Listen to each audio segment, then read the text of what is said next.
It is time for Freshly Pressed on the Smooth Breakfast on Smooth 98.1. This is your Love Music, Love Live station, 31 minutes past 7 a.m. It's a feel good Friday morning, the fourth day in the month of April 2025. And just like that, the month of April is creeping along really nicely. Before we know it, we'll be talking about the month of May. As NSYNC said, it's gonna be May. If you know, you know.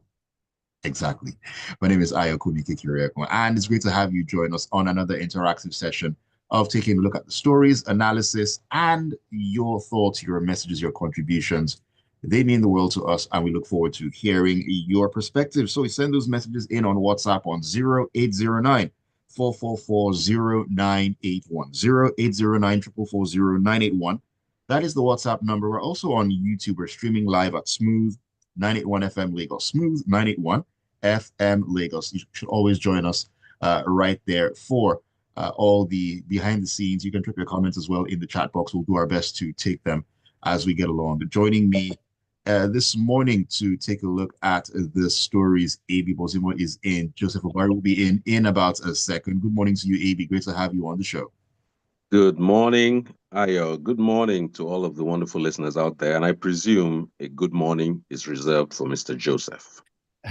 Joseph is right here. Good morning, gentlemen. Ayo, and it'd be good to see you again. I'm sorry I came in late. Okay. Good morning, listeners. Welcome to the show. Welcome, Joseph. Better late than never, as they say. Sometimes some hitches get in your way. You just can't get them out. But it's good to have you because we are just getting into the nitty-gritty of the conversation. And we're starting in the Punch newspaper. And I'm bringing this to your doorstep, Joseph, because there's a legal side to this particular issue, and it has to do with Rivers State. Now, the sole administrator of Rivers State, Vice Admiral Ibas, retired, has announced that preparations are underway for the state's 2025 budget, focusing on healthcare, education, agriculture, infrastructure, and job creation as well. Now, he disclosed this on Thursday while hosting a delegation of the Rivers State National Assembly caucus led by Senator Barry Nada Impigi at the Government House in Port Harcourt. Now, of course, he alluded to the Supreme Court's verdict on the state's budget, talking about efforts being expedited to draft a new appropriation bill that reflects the government's commitment to social services and economic development as well. But Joseph, this issue of a sole administrator in Rivers State has been the subject of a lot of legal back and forth over its legality and so on and so forth. Now, he's talking about an appropriation bill that involves a caucus of the state National Assembly. What exactly is the legal implication or the legal ramification? I mean, does he have the power to do this constitutionally? And what does this even spell going forward? If we have this sort of situation in Rivers State, what could that mean for other states at different times? You know what they say, precedents in the law and all that. I didn't go to law school, but hey, you can help us make sense of it. You don't need to go to law school to interpret what's going on in River State. We've said when people said that what the step the president took was faulty, it is because we saw in advance the complications that will arise from such a step. And this is just one of such complications. You now have created a dilemma for in the situation because the man has to function, right? He has to function. The state has to run. You have to pay salaries.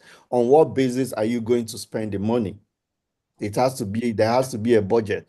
The constitution is being violated here because there are laid down procedures for passing the budget of a state, and it's very clear. So now, because you've already created an aberration, you just have to keep acting in aberration because you don't have any option. All this is undemocratic, but we've been foisted on us, on the country and the citizens, particularly in Rivers State, that they must have to, just adjust to this in one form or the other. It's difficult to say anything other than to say that it's a dilemma. Okay, so you see that the sole administrator is not there, or he's there and he's doing something. And if he's going to do something, there has to be some way of. So it's a military structure, so to speak. I don't know. Yesterday, I learned a senior military officer has been appointed as his chief of staff and all that. All those things are just not in line with the Constitution. And so when people were talking about this, some people felt, oh, you are being critical of the president, you're doing this and that. It's because we foresaw the challenges this step was going to bring and how it's going to hurt democracy. So you have a situation where the people are not participating, because when you have a Right. House of Assembly, the representative of the people they're invested with the power to look at how that state is funded. So when you now say you're solving a problem and you create another problem, then it becomes a dilemma. So what should the sole administrator do? He has to function one way or the other. But in doing so, you will continuously violate the Constitution, because every step you're making, you can't found a logic on illogicality. That's the problem. So Mm. it is just manifestation of the challenges that were already foreseen when experts said, look, this step you've taken is not advisable, should not. And what you would think that will happen is, how quickly can you step back and correct the mistake that's been made? We are not seeing that happening. We're seeing that it is even being It's snowballing. complicated, snowballing. And we see that, because to save face, of course, the president cannot come and say, oh, I acted out of what haste, or I made a mistake, or I took decision based on faulty reports. Some of the things, the decisions were based on false claims, like they say blew up pipelines. It was not true, on all kinds of things. So it's a delicate situation, and it opens up the sole administration, or whatever, this contrived administration, to litigation.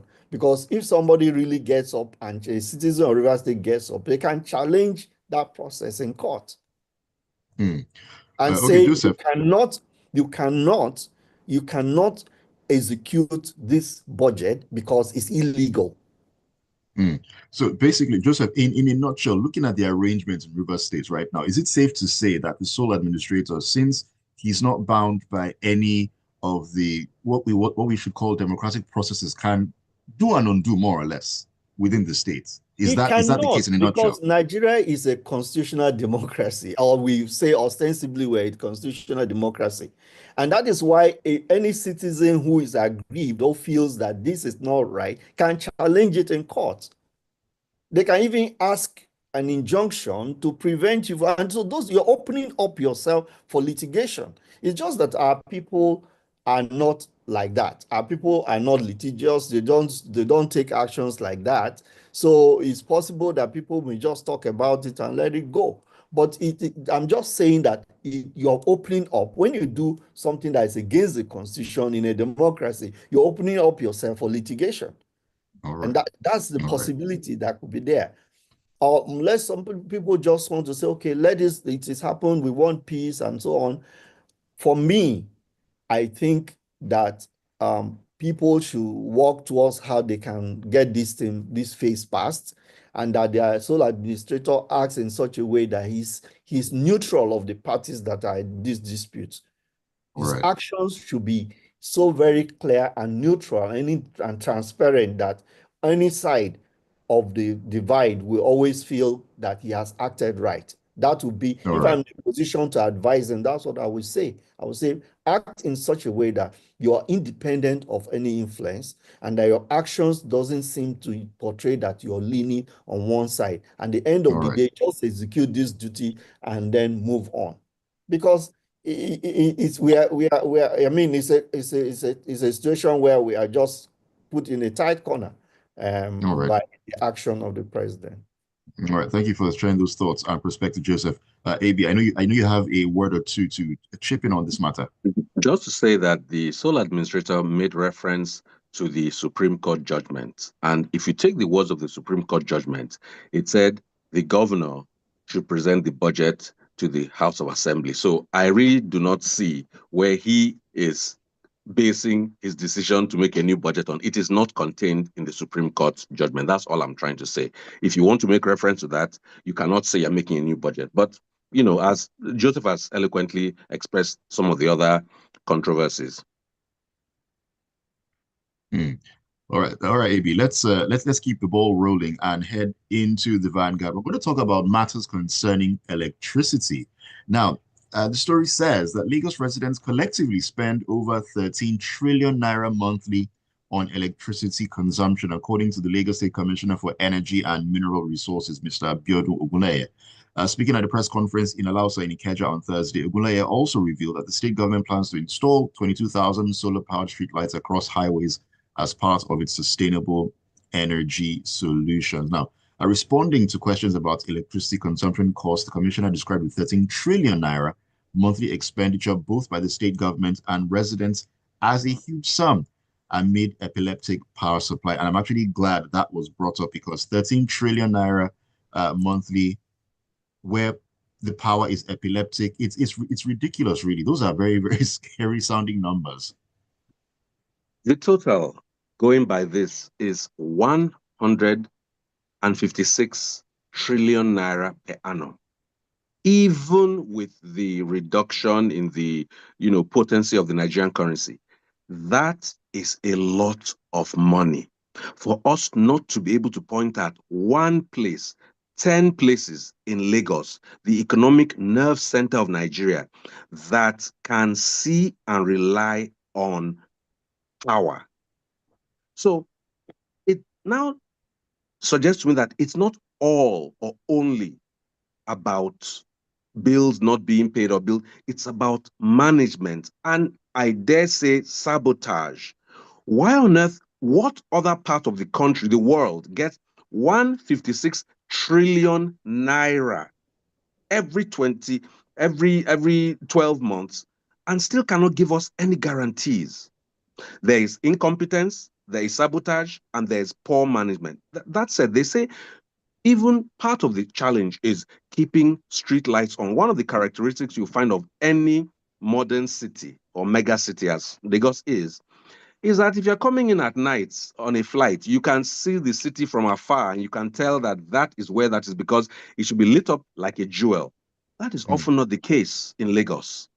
And they have said it's because the cost of diesel, most of our lights are run by diesel, and diesel costs are becoming impossible to sustain. So they're planning to put about 22,000 solar power streetlights all around the place. There are some roads in Lagos that already have solar power streetlights. And I remember driving along them and not being very impressed. So I would hope that the technology in solar street lights has improved to the extent that when you put these solar lights, they will create the kind of illumination that actually pushes away the darkness.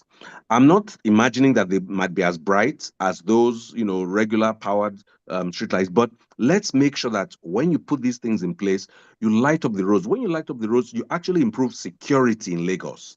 True. When you light up the road with solar street lights, you improve the state of well-being and mentality of Lagos residents. Maybe you create levels of amity where there's less aggression. So I think somebody has to really look into what does that 156 trillion actually buy for Lagosians. Audit that, make adjustments, and make the very good people of Lagos State get the power that they deserve. Paying for it may be another thing, band A knocking here, but at least let it be available. 156 trillion is no joke. And I think they're doing a summit and they're going to investigate all this. And Professor Bath Inaji is going to be a keynote speaker there. Well, he is at least has a track record in Aba where he's done something very significant. And I'm hoping that the conversation will be fruitful and will yield actionable results where over very specific time frames. 156 is a treasure chest. If you say, okay, next 6 months, we want to see this, next 12 months, we want to see this, next 18 months, I think and I hope that this summit will yield good results for the good people of Lagos State. We really hope so. And of course, talking about other parts of the country as well, Nigeria goes way beyond Lagos State. Just imagine the situation here in Lagos. Now, spare a thought for other parts of the country as well when it comes to power. It's been an age-old problem, and we're still having conversations about its unavailability in 2025. I mean, my parents talked about this way back then. I'm talking about this now. I don't have kids yet, so my kids also begin to talk about it later That you on know in the of. future. We pray it doesn't happen so. If you please, if you please, it's too early in the morning. Let me take a message or two from WhatsApp. Oluwaseyi says, what does the Constitution say about a temporary sole administrator spending the state's money by fiat without the state's assembly's oversight, commissioners, and without a head of service? The crazy thing is he isn't an indigent of the state. Imagine that. This is reminiscent of the military era. And he further says, oh, to your comment about Nigerians not being litigious, he said, oh, well, litigious, sir. It's just that they'll say go to court because they know they will win no matter what. They're And waiting for you there. Nigerians are also fond of we'll leave it for God. We're very Yes. Nigerians. We'll leave it for God. Nigerians are fond of that as well.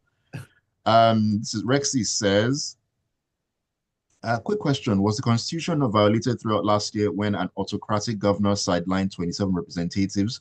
The people of Rivers to operate an illegal budget for 12 months. Where was Joseph's legal angst then? He didn't think the Constitution was being violated then. Even that was spoken up against. Rexy, I don't know where it is you're coming from. What is bad is bad. Speak about what is bad. Forget what was said before. Speak about what is bad in the moment. We're talking about what's happening now. Is it bad? Yes, we're speaking about it. So let's not shift goalposts unnecessarily on this particular matter, please. All right, let's get back into the stories and continue on the conversation. AB, Joseph, I beg your pardon. Let us talk about Senator Natasha Akpoti-Uduaghan and where she's concerned with INEC. Now, this is coming out of This Day newspaper. Despite the frenzy that followed the proposed recall of the Senator for Kogi Central, Natasha Akpoti-Uduaghan, over the last few days, the Independent National Electoral Commission, INEC, yesterday declared that the petition for the exercise did not meet key constitutional requirements. Now, INEC National Commissioner and Chairman, Information and Voter Education Committee, Sam Olumeko, in a statement said the commission arrived at the conclusion after it considered and approved the report of its physical count of the signatures and thumbprints forwarded with the petition in line with Clause 2B of the regulations and guidelines for recall 2024 at its meeting yesterday. Well, in this saga concerning the Kogi Central Senator, the plot seems to be thickening or thinning, depending on how you look at it, where this recall is concerned. Well, I hope this is the final statement coming from INEC on this matter, because remember when it first started, they came up and said, oh, this doesn't require the requirement. Oh, okay, later they come out and say, oh, we're looking at it because we've got the signatures and we are looking at it and all that. And we've notified the senator concerned and the relevant parties and so on. Only for them to now do the verification and then come up and say the number is short, the signatories are short by about 29,164. So persons, voters are not represented there. So it doesn't meet the requirement. I would have thought that this is what INEC would have been able to establish from the word go without any ambiguity. That shows efficiency of the process and transparency. Yeah, eventually they redeem themselves by coming up and say, okay, we've checked, and then it's this. Now, the recall process, this is just but the first step to the recall process. You have to submit the signatures that meet the numbers as expected. They independently, that's verify each signatory, each person at the polling unit, check, verify them to be real authentic persons. All right, use bimodal what they call BVAS or whatever to check individually and confirm that. It's only after that that the recall really actually happens. So INEC has just said, look, the number of signatures were not complete. So we can't go any further on it. If the people who are behind this feel that they have the number, let them go and get the number. Let them get the number, get everybody to sign, and then they start the process again. I I think that actually the truth of what is happening is revealing itself. We know that there are parties who are interested in a vendetta against this woman because it's not a mere coincidence that because she raised her voice in Senate and protested, then all of a sudden her constituents feel they should recall her. They've lost confidence in her. It is just a very strange coincidence, So there is something that is fishy there about the whole process. And there have been contentions that ordinarily, during the election, this woman was not even elected with up to 150,000 votes. In fact, the entire constituency, her constituency, the turnout was not up to 150,000. That's if you count her own votes and the votes of every other person that took part in that election, wasn't up to 150,000. So for you to, within a few days, gather over 200,000 signatures, man, it just puts a question mark on the authenticity of that. So verification wasn't even done. I read in the story that the lead petitioner there was celebrating that INEC has endorsed that there were 208,000 people or 2,000 whatever people who were able to signatures that were verified. They were not verified. They are just saying the number we are seeing here does not meet the requirement for us to take any further action. I strongly feel that the 208,000 signatures will not have met the verification, fulfill the verifications requirements of INEC. They will not have passed because it is strange. It is very, very strange. And we know the woman is embattled, and we wish that the truth eventually will come out.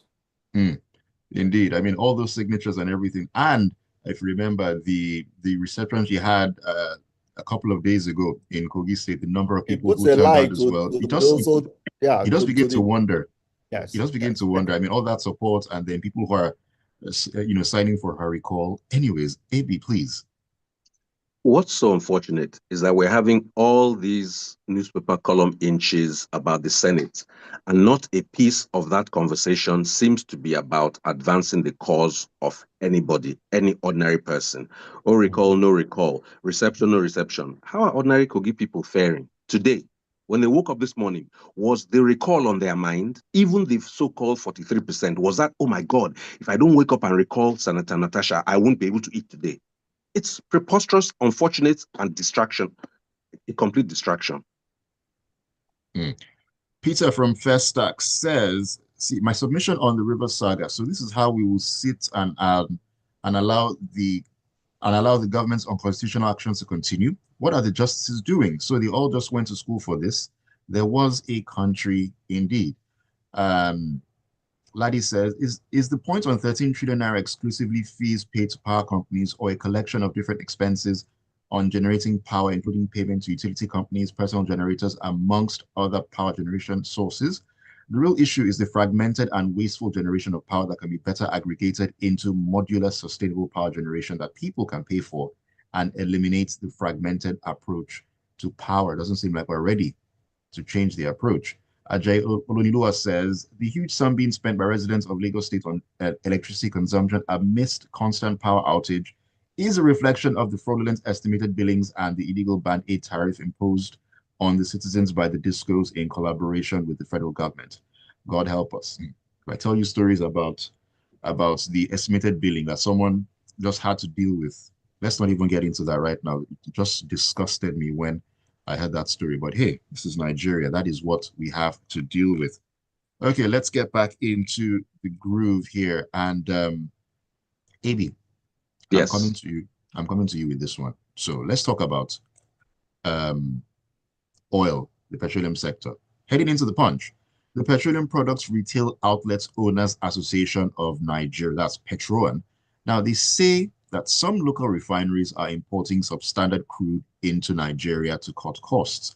Now, speaking with Punch correspondents on Thursday, Petroan National Publicity Secretary Joseph Obele said the refineries have been importing crude oil with high sulfur content into Nigeria. Now, interestingly, asked to mention some of the refineries, Obidi declined, saying the concerned refineries know themselves, hoping that they will adjust. I I don't understand. I don't understand. You say they're importing substandard crude. Oh yeah, who are these people? And we can't name them, but we hope that they will adjust. AB, please take it away. Petroleum products retail outlet owners, i.e., petrol station owners, are complaining about substandard crude. What does that mean? If you look at the basket of prices on crude, there's a wide variation. Right now, nobody is selling crude in the world at Nigeria's budget benchmark. So that's already a separate conversation on Nigeria's budget performance. But they are saying that they're importing it to refine. What does Google tell you that refine means? Remove impurities. It is of absolutely zero concern to anybody if I can refine fura de nono into petrol and it can power my car according to how cars should be powered by petrol, then it should be immaterial what the grade of import is.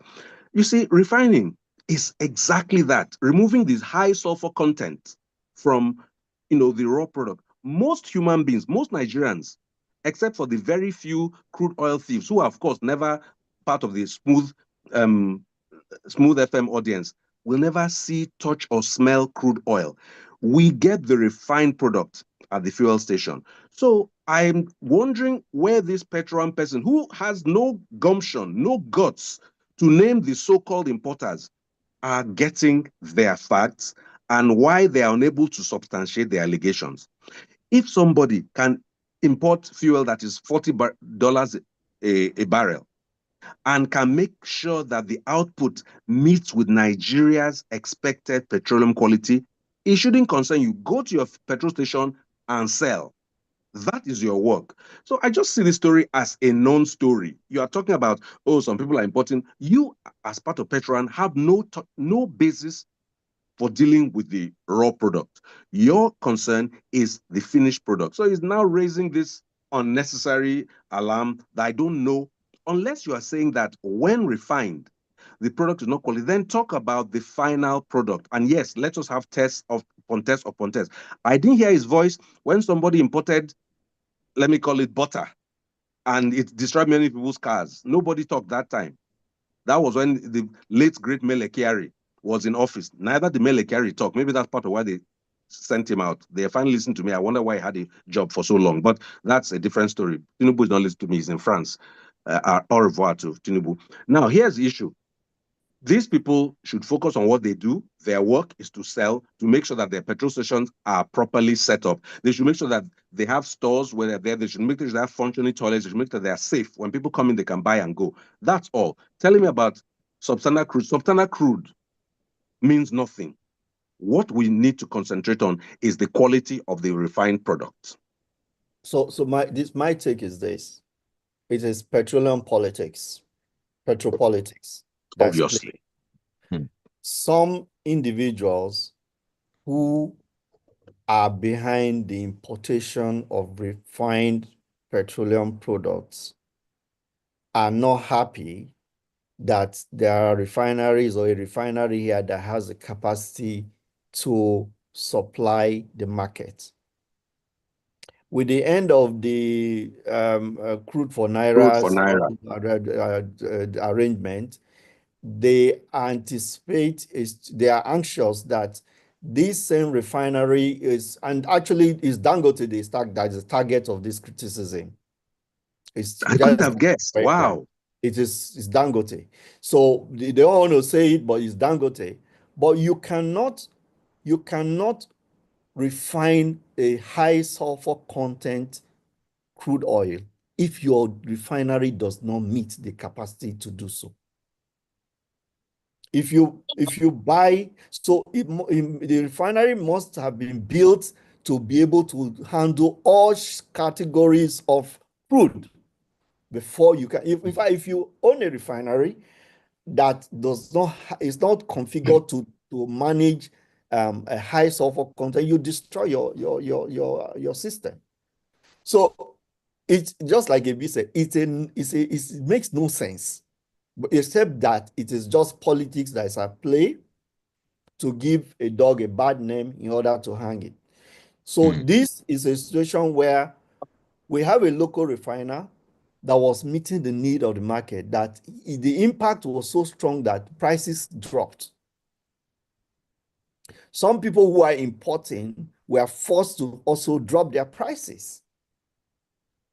So now they are anxious that there's opportunity, there will still be opportunity for this refinery to be able to continue to operate and supply the market, and maybe also dip their price.